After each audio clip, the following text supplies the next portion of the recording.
Hi friends, ನಾನಿವತ್ತು ನುಗ್ಗೆ ಸೊಪ್ಪಿನ ಸಾಂಬಾರು ಮಾಡೋದನ್ನ ತೋರಿಸ್ತಾ ಇದ್ದೀನಿ. ನುಗ್ಗೆ ಸೊಪ್ಪಂತೂ ಇವಾಗ ತುಂಬಾ ಬೇಡಿಕೆಯಲ್ಲಿದೆ. ಯಾಕಂದರೆ ಇದರಿಂದ ತುಂಬ ಹೆಲ್ತ್ ಬೆನಿಫಿಟ್ಸ್ ಇರೋದ್ರಿಂದ ತುಂಬ ಬೇಡಿಕೆ ಇದೆ. ಏನು ಬೆನಿಫಿಟ್ಸ್ ಅಂದರೆ ನಮಗೆ ಇಮ್ಯುನಿಟಿ ಬೂಸ್ಟ್ ಆಗುತ್ತೆ, ಹಾಗೆ ಬೋನ್ಸ್ ಸ್ಟ್ರಾಂಗ್ ಆಗುತ್ತೆ. ಇದರಲ್ಲಿ ಕ್ಯಾಲ್ಶಿಯಂ ತುಂಬ ಇರೋದ್ರಿಂದ ಬಿ ಪಿ ಮತ್ತು ಶುಗರ್ ಕಂಟ್ರೋಲಲ್ಲಿರುತ್ತೆ. ಹಾಗೆ ವೆಯ್ಟ್ ಲಾಸ್ ಮಾಡೋರು ಇನ್ನು ತೊಗೋಬೋದು. ಹಾಗೆ ವಿಟಮಿನ್ ಸಿ ರಿಚ್ ಇದೆ ಇದರಲ್ಲಿ. ಹಾಗೆ ಕಾನ್ಸ್ಟಿಪೇಷನ್ ಇರೋರನ್ನೇ ಇದನ್ನ ರೆಗ್ಯುಲರ್ ತೊಗೊಳೋದ್ರಿಂದ ಅವರಿಗೆ ಕಡಿಮೆ ಆಗುತ್ತೆ. ಹಾಗೆ ಹಿಮೋಗ್ಲೋಬಿನ್ ಕೂಡ ಇಂಪ್ರೂವ್ ಆಗುತ್ತೆ. ನಾನು ಸೊಪ್ಪು ತೊಗೊಂಡಿದ್ದೀನಿ. ಈ ಥರ ನೀಟಾಗಿ ಬಿಡಿಸ್ಕೋಬೇಕು. ಇದು ಎಲೆ ಎಲ್ಲ ನೀಟಾಗಿ ಬಿಡಿಸ್ಕೋಬೇಕು.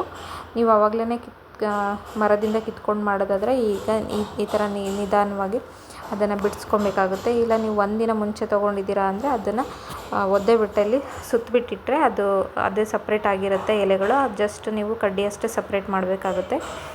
ಸೊ ಈ ಥರ ಬಿಡಿಸ್ಕೋಬೇಕು.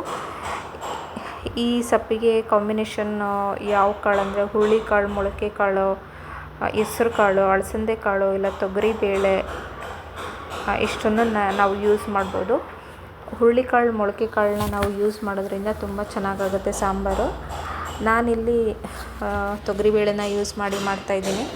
ಇಲ್ಲಿ ನೋಡಿ, ನನ್ನ ಸೊಪ್ಪು ಸೋಸೋದಕ್ಕೆ ಬಿಡ್ತಿಲ್ಲ ನನ್ನ ಮಗ, ಅಷ್ಟು ಡಿಸ್ಟರ್ಬ್ ಮಾಡ್ತಾಯಿದ್ದಾನೆ.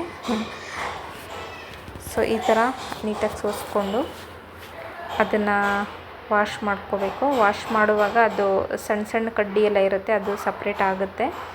ಬಟ್ ಇದು ಸೋಸ್ಕೊಳ್ಳೋದೇ ತುಂಬ ಟೈಮ್ ತೊಗೊಳುತ್ತೆ.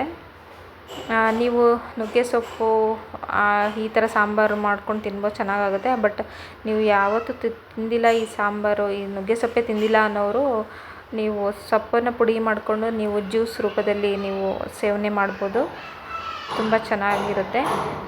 ಇಲ್ಲ ನೀವು ಇನ್ಸ್ಟೆಂಟಾಗಿ ರುಬ್ಕೊಂಡು ಜ್ಯೂಸ್ ಮಾಡ್ಕೊಂಡು ಕುಡಿಯೋದಾದರೆ ಸ್ವಲ್ಪ ಬೆಲ್ಲ ಮಿಕ್ಸ್ ಮಾಡಿ ಕುಡಿಬೋದು, ಚೆನ್ನಾಗಾಗುತ್ತೆ.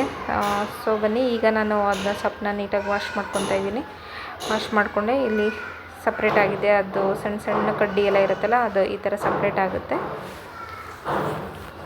ಸೊ ಈ ಥರ ವಾಶ್ ಮಾಡಿಕೊಂಡು ನೆಕ್ಸ್ಟು ಇದಕ್ಕೆ ಬೇಕಾಗಿರೋ ಐಟಮ್ಸ್ಗಳು, ಸೊಪ್ಪು ಒಂದೆರಡು ಬೌಲ್ ತೊಗೊಂಡಿದ್ದೀನಿ. ನೆಕ್ಸ್ಟು ತೊಗರಿಬೇಳೆ 1.25 ಕಪ್ ತೊಗೊಂಡಿದ್ದೀನಿ. ತೆಂಗಿನಕಾಯಿ 1 ಬೌಲ್ ತೊಗೊಂಡಿದ್ದೀನಿ. ಹಾಗೆ ಕರಿಬೇವು, ಬೆಳ್ಳುಳ್ಳಿ, ಹುಣಸೆಹಣ್ಣು, ಹಸಿಮೆಣಸಿನ್ಕಾಯಿ, ಕೊತ್ತಂಬರಿ ಸೊಪ್ಪು, 1-2 ಒಣಮೆಣಸಿನ್ಕಾಯಿ, ಹಾಗೆ 1-2 ಈರುಳ್ಳಿನ ಸಣ್ಣದಾಗಿ ಹೆಚ್ಕೊಂಡಿದ್ದೀನಿ. ನೆಕ್ಸ್ಟು 1 ಕುಕ್ಕರ್ ತೊಗೊಂಡು ಅದಕ್ಕೆ ಸೊಪ್ಪು ಮತ್ತು ಬೇಳೆನ ಹಾಕ್ಕೊಂಡು 1 ಲೀಟ್ರ್ ನೀರು ಹಾಕ್ಕೊತಾ ಇದ್ದೀನಿ. ನೀರು ಹಾಕ್ಬಿಟ್ಟು ಸ್ವಲ್ಪ 1 ಸ್ಪೂನ್ ಉಪ್ಪು ಹಾಕ್ಬಿಟ್ಟು ಇದನ್ನು 1 ವಿಷಲ್ ಕೂಗಿಸ್ಕೊಂಡಾದ್ಮೇಲೆ ಇದು ತಣ್ಣಗೆ ಹಾಕ್ಬಿಡಬೇಕು. ಬಿಟ್ಟಾದಮೇಲೆ ಈ ಥರ ಚೆನ್ನಾಗಿ ಬೆಂದಿರುತ್ತೆ ನೋಡಿ. ಸೊ ಇದನ್ನು ನೆಕ್ಸ್ಟು ಸೊಪ್ಪು ಮತ್ತು ಅದು ನೀರನ್ನು ಸಪ್ರೇಟ್ ಮಾಡಿಕೊಂಡು ನೆಕ್ಸ್ಟು ಮಸಾಲಾನ ರೆಡಿ ಮಾಡ್ಕೊಳ್ಳೋಣ.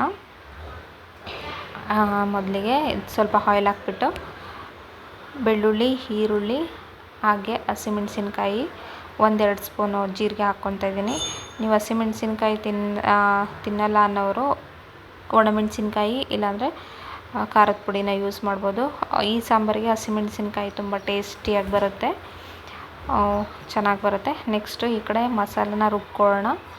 ಮೊದಲಿಗೆ ತೆಂಗಿನಕಾಯಿ, ಕೊತ್ತಂಬರಿ ಸೊಪ್ಪು, ಹುಣಸೆಹಣ್ಣು, ಹಾಗೆ ಫ್ರೈ ಮಾಡ್ಕೊಂಡಿರೋ ಮಸಾಲ, ಹಾಗೆ ಸ್ವಲ್ಪ ಸೊಪ್ಪನ್ನು ಹಾಕ್ಕೊಂಡು ನೀರು ಹಾಕ್ಕೊಂಡು ತುಂಬ ನೈಸಾಗಿ ರುಬ್ಕೋಬೇಕು. ಇದು ತುಂಬ ಚೆನ್ನಾಗಾಗುತ್ತೆ ಫ್ರೆಂಡ್ಸ್. ನೆಕ್ಸ್ಟು ಈ ಕಡೆ ಸಾಂಬಾರಿಗೆ ಹಾಗೆ ಸೊಪ್ಪಿಗೆ ಒಗ್ಗರಣೆ ಮಾಡ್ಕೊಳ್ಳೋಣ. ಮೊದಲಿಗೆ ಇದು ಕಟ್ಟಿದೆಯಲ್ಲ, ಇದಕ್ಕೆ ಮಸಾಲ ರುಬ್ಕೊಂಡಿರೋದನ್ನ ಮಿಕ್ಸ್ ಮಾಡ್ತಾಯಿದ್ದೀನಿ. ಸ್ವಲ್ಪ ಎತ್ತಿಟ್ಕೊಂಡೆ, ಅದು ನೆಕ್ಸ್ಟ್ ಕಾಳಿಗೆ ಯೂಸ್ ಮಾಡೋಣ ಅಂದ್ಬಿಟ್ಟು ನೆಕ್ಸ್ಟ್ ಪಾನ್ ಇಟ್ಬಿಟ್ಟು 3 ಸ್ಪೂನ್ ಆಯಿಲು, ಸಾಸಿವೆ, ಜೀರಿಗೆ, ಕರಿಬೇವು, ಒಣಮೆಣಸಿನ್ಕಾಯಿ, ಹಾಗೆ ಈರುಳ್ಳಿನ ಮಿಕ್ಸ್ ಮಾಡಿಕೊಂಡೆ. ಹಾಗೆ ಸ್ವಲ್ಪ ಮಸಾಲನೂ ಹಾಕ್ಕೊಂಡೆ.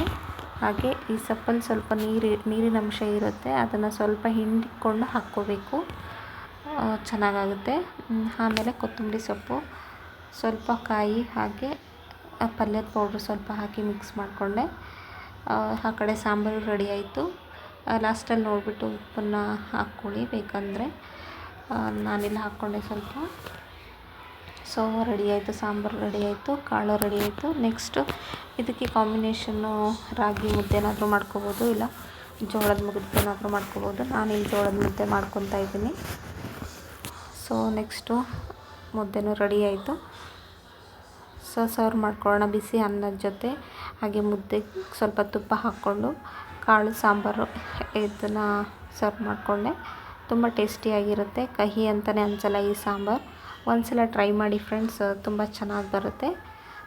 ಹಾಗೆ ಈ ಸೊಪ್ಪಿನ ಪೌಡ್ರ್ ಮಾಡಿಕೊಂಡು ನೀವು ರಾಗಿ ಅಂಬಲಿ ಜೊತೆನಾದರೂ ತೊಗೋಬೋದು. ಜೋಳದ ಅಂಬಲಿ ಮಾಡಿಕೊಂಡು ಅದಕ್ಕೊಂದು ಸ್ವಲ್ಪ 1 ಸ್ಪೂನ್ ಮಿಕ್ಸ್ ಮಾಡಿಕೊಂಡು ನೀವು ಯೂಸ್ ಮಾಡ್ಬೋದು.